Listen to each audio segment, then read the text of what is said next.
Living amongst the gum trees in the southwest of Australia, the threat of fire is always on the back of our minds during the long, hot summer months. We will never forget our experience sailing on the east coast during the 2019 and 2020 summer fires. Smoke so thick falling upon Sydney Harbour that we had to whistle to avoid hitting any passing vessels. Further south, we experienced unique micro storm cells generated from the blazes ashore. Clouds of smoke travelled hundreds of nautical miles from mainland Australia across the Bass Strait to find us in Tasmania. And folks living in New Zealand also spoke of experiencing the same smog, travelling thousands of nautical miles across the Tasman Sea. While summer has ended for us on the farm, and the worst of the hot days are over, the risk of fire still remains as we await the rain. The late summer and early autumn storms never arrived here, which has been a bit of a double-edged sword. On the one hand, they bring with them much needed rain, but on the other, they often generate a lot of lightning activity. Electrical storms are one of the main causes of late season fires in our area, even if accompanied by rain. During an end of summer storm, lightning can hit a tree hollow or piles of understory eucalyptus leaves that can sit smouldering for several days until the perfect conditions arise to create a wildfire through the dry vegetation. This exact thing happened in an area to the south of us on our very first week on the block, covering our land in thick smoke and giving us a hell of a scare. We were especially on edge because there was so much fuel lying around the property, as the land had been neglected for more than 8 years. Eucalyptus trees dominate the Australian bush partly as a result of their fire-adaptive traits. These trees love to burn. In many instances, fire releases their seed, and a burnt-out, seemingly dead eucalyptus trunk will often resprout new shoots within a year. This was why cutting down all the highly flammable eucalypts near our house on the property was one of the first things we did once we'd settled on the block.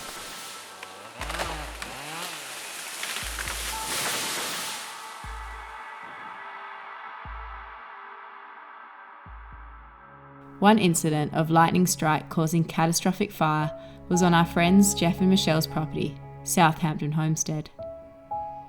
In 2013, at the height of summer, a lightning storm set fire to a nearby hill, and within 12 hours, a flame front with winds of up to 80 kilometres an hour came through and wiped out almost all of his property, including the heritage-listed homestead buildings and most of his livestock. Some of the only remaining trees on the property were the old oak trees above the homestead that actually saved some of the animals who had taken refuge beneath them during the blaze.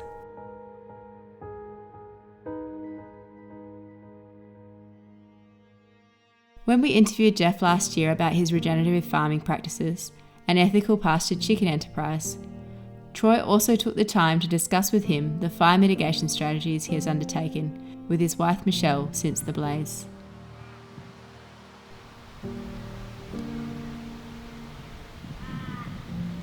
Behind us here we've got more oaks, we've got northern hemisphere trees, deciduous trees, but your experience with fire has really, you saw these oak trees saving livestock, saving, well, sort of saving buildings.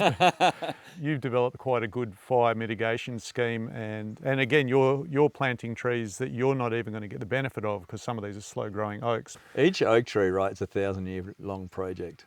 It's right. Yeah, it literally is. That's why we call ourselves the farm of 500 years, because we're thinking about how to best set this place up for the next 500 years. So we are planting trees for both those reasons, for fire mitigation, because when you talk about the Australian landscape, we're now entering quite a dangerous period in weather conditions and flammable vegetation. All these exotic varieties, they have in common that they exude water vapour when fire approaches as a way of adapting to fire, so to suppress fire, not to burn.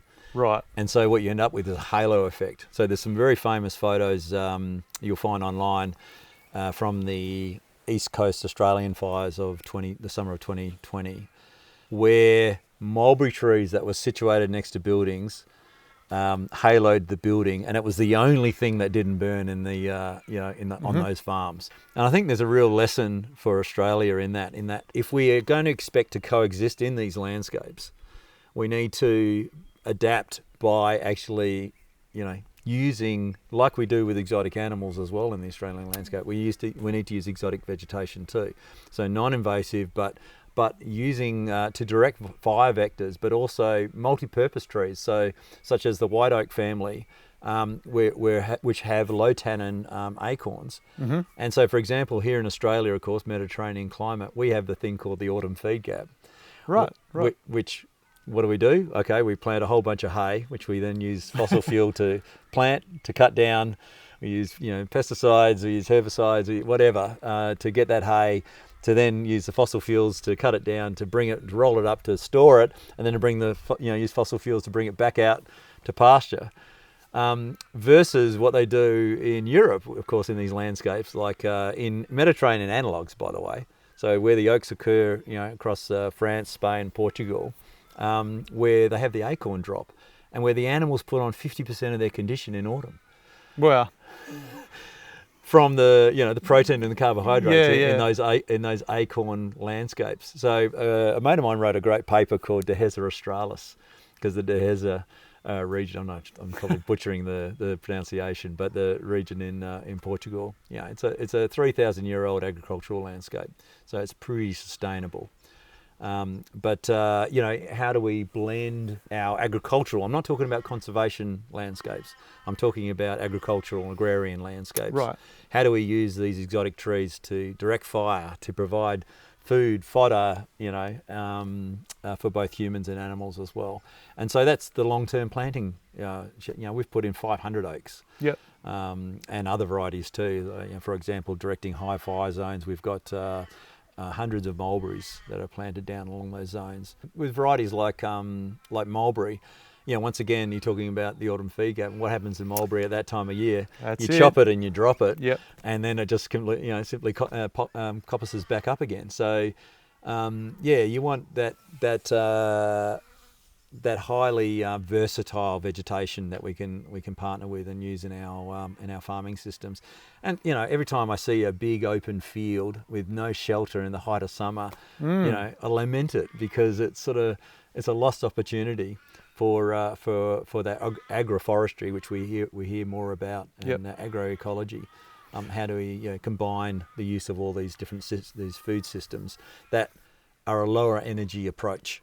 I mean, you definitely got a first-hand taste of, the fire-loving nature of eucalypts, like the old homestead that you walked us through there, and you did get to see livestock and machinery saved by these. Anything that was trees. Under or near the trees was haloed. Anyone that's anywhere that Australian eucalyptus trees have come there, you'll know. Like California is, they went up, and a big part of it, apart from their water management practices, but a big part of it is Australian eucalyptus trees. We're sorry, we had nothing to do with it. But Well, look, and there's all those great characteristics of the Australian timber and of the Australian forests, and so we've got conservation zones here on the farm too, which we are busy repairing trees, right, and encouraging the regrowth, encouraging the new trees, but we're also thinning, right? So we're taking out, making sure that trees have got enough space, that the stem density is not too high. Yep. Because otherwise we get another fire through there, then you've got twice the problem. And doing things like what they call mosaic burning. So every year we're out there, we're doing little burns around the place, taking cool burns after the first rains. It's creeping. It's it's a fire that you're sitting there, having a coffee and watching, just as they creep along the ground and they follow. And it's amazing that as you're doing that mosaic burnings, often it'll come to places like kangaroo paths and it'll stop, just because of the compression of the litter. And so you find you'll burn to the kangaroo path, and then next year you'll burn on the other side of the kangaroo path. And so a big blaze will easily leap a valley, whereas these slow burns are stopped by a kangaroo path. So once a fire becomes convective. So when you get a large smoke column that punches through the troposphere into the stratosphere, and then it creates its own weather. You can throw out the weather reports because the fire is now generating its own winds. Yeah. So the total chaos. Oh, winds that came through here were like 80 k's an hour. Oh wow. Yeah. So at that speed, and that's hot wind. That's fire is travelling horizontally at at 80 k's an hour. You're getting fireballs rolling across the top of the eucalypts, and yeah. Now we were very lucky not to lose two major towns nearby because of just simply a wind change. A weather condition change. So when you talk about the mosaic burns, that's not you and a bunch of workers here. That's because you're part of the volunteer fire service. Is it? No. That's just Michelle and I. Oh doing what you've learned. Figuring out where we need to reduce those loads, and also we were trying to encourage healthier growth. Okay. And so making sure that like a tree that you're looking after, literally with rakes. We're managing that fire with rakes. It's quite rewarding to see the health in the vegetation beginning to return. So yeah, that's a nice link back to the Aboriginal custodians before us. Then managing your landscape that you're intimately involved in with fire. There's grass trees. Is it Xanthorrhea? I can't remember. Yeah, Xanthorrhea. Yeah, grass trees up the back here. So some old trees and. That are hundreds of years old that show signs of burning every 3 years. Yep. Okay. Prior to first contact. Yeah. Right. So there was people out here and they were managing this landscape, very regularly, and so when people were, and there's a reason why there was a European settlement here, because when they came here there was just a grassland. Right, so there was and the paths were established, weren't they? Yeah, there was a savanna. Sorry, there was a Mary Jarrah savanna. The paintings from 1860 of this place, looking across into native areas that are still native now, were open grasses with copses of huge trees, enormous canopies, 40-metre high canopies. So it was the adage from the old folks who are long-term settlers here was when they arrived they just drove their wagon trains through the bush, which you can't do now. No, not at all. So it was a different landscape. So and it's one that's been human created in a way. It's kind of one of those things. The eucalyptus benefit from the repeated burning, but if you're constantly doing it, then you can have those grasslands and stuff like that. Whereas it's an altered ecosystem, right? Because also there's been the logging, so the large trees were taken out, all at the same time. It's never happened in nature, which of course created this adverse, bloom of a lot of smaller trees. So now we've got the stem densities much higher. It's a much more volatile, native bush. So it's interesting. There's a book we're reading at the moment called The Middle Path, which is sort of about, which was advocating for the need of greater human involvement in the forests down here, not less human involvement. Yep. And we'd go along with that. Yeah. So, but that's the conservation areas. For the agricultural areas, we've got no eucalypts on the home block, so we just don't have those flammable varieties because people live here and animals live here and buildings are here. They're permanent, and they need to be permanent for long term. So, but as you push out into those land, we then try and influence the behaviour of future fires through the use of vegetation.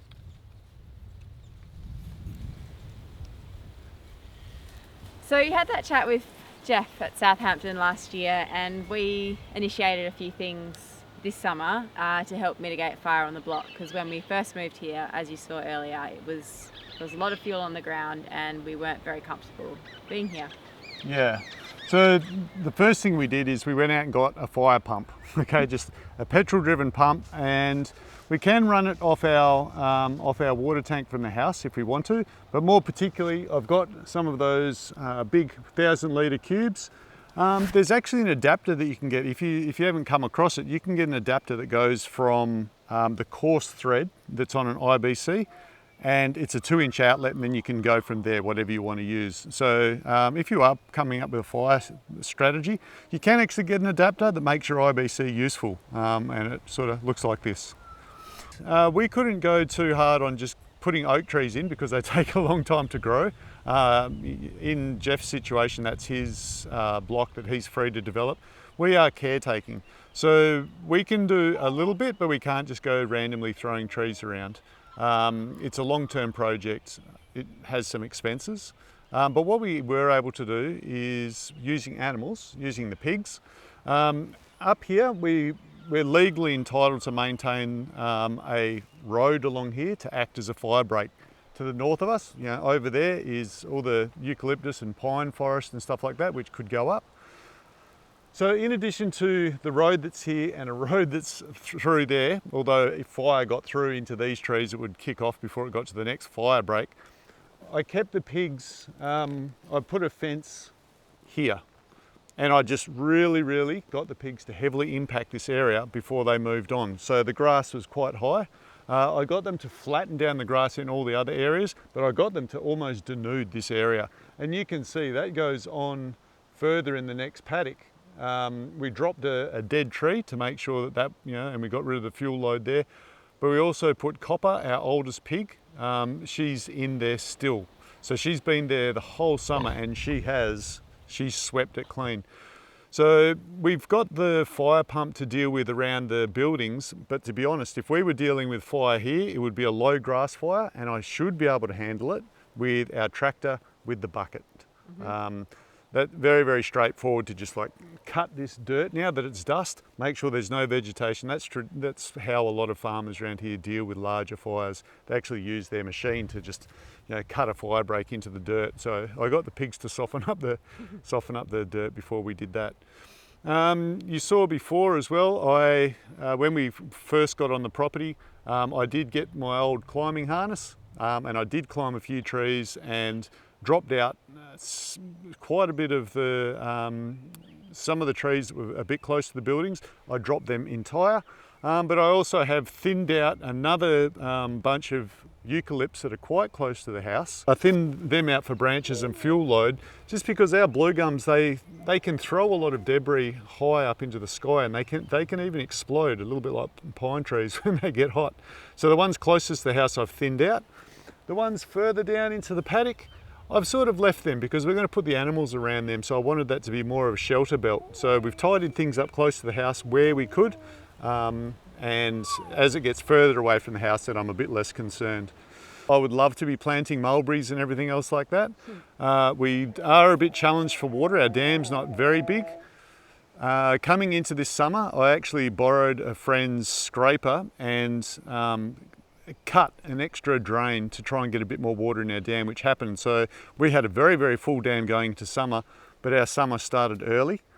It started, if you remember, Pasky, we had strong easterly dry winds coming off the desert for the first half of summer, and they were unrelenting and they were very strong. They were in spring. They're in November. Yeah. Yep. So they did a lot to evaporate the water off the surface of the dam. We've only really used it on our vegetable garden, but that is also a point where we can take water for our fire pump. The fire pump does have to be fuel driven, because when these big fires come, no one's got electricity. You can't rely on your household pumps to deal with that. Depending on how long we stay here, we might do some more, but most of it has just revolved in cutting way oversized fire breaks and reducing fuel load around and close to the house. So pretty common sense stuff, nothing groundbreaking, but we did spend a little bit of money on a fire pump as well. So nothing too big, but it's does the job. It does Will the job. do the job. Yeah. Yeah. Well, my mind was certainly at ease this summer with all the fire breaks that you put in, and the fact that we didn't have those big blue gums around the house. So I was a lot more comfortable this year, which was good because we had a new little baby with us this year. the main driveway into the property is actually through the bush, and if that was on fire, we'd sort of been a little bit screwed. Yes. So I made sure that any of my plantings and all the gates communicate out to a bottom entrance that we can go out at the bottom of the property as well. Yep. So there's multiple ways to get out. But to be honest, if there was a fire and there was a threat to my girls, I'd just like drive straight through anything really. So, but I have kept the whole block in a state where we can drive just an ordinary vehicle just over most of it to make our getaway, if you like. This bush next to us here, though, it isn't a really big bush block. It wouldn't be like a massive fireball blaze coming through it necessarily. Yeah, we'd be unlucky with that one. Well, no one's lucky to get burnt out. But so the bush block to our north, we would need northerly winds, which isn't that common, but you know, it's not unheard of. But it's also going up quite a hill. You can see the slope that's behind us. Well, that actually is enhanced as it goes up that hill. So really, fires don't often come downhill that quickly. And to our south, there's some trees down there, but there's also a really big wetland and another big sheep paddock. So we're not looking to see a blaze coming this way. Yeah, coming up the hill necessarily. Yeah, and further to our east, which would be a vector for fire, is on the other side of a river. There's pine plantation, which is bad, but there's a river. Yes. And then there's a big road. And then there's a road as well. Yeah. So we have taken all of that into account. You know, when we looked at our mitigation strategy, it's not like Jeff, where he was surrounded by bush, a massive and fuel pine load. plantation. Yeah, so we don't have quite as much to worry about as Jeff does. Yeah. But it shows a lot to his character, the quality of his character, that he is actually thinking of people coming in the future. You know, he says he's like it's a 500-year project and everything like that. And if more people were like that, I'm sure we'd all have a much more enjoyable time. But, well, speaking of people's character, thank you for joining us again this week, and all the people that support us. Yes, very much so. Hope you enjoyed this one. When Troy interviewed Jeff last year, I thought he really had some valuable insights about fire mitigation, and I found that part of the interview really interesting. So I wanted to put together this video especially to showcase his insights. Yeah, we only really dipped our toe into the ocean that is the interests of Jeff. he's interested in a lot of things, and he's interesting over a lot of things as well. Yeah. So anyway, it's starting to get chilly. It is. Summer's over. Oh, finally. Hopefully we don't get any of those big lightning storms, and we can come into a nice productive winter and everything can go green again. We just need the rain. We just need the rain.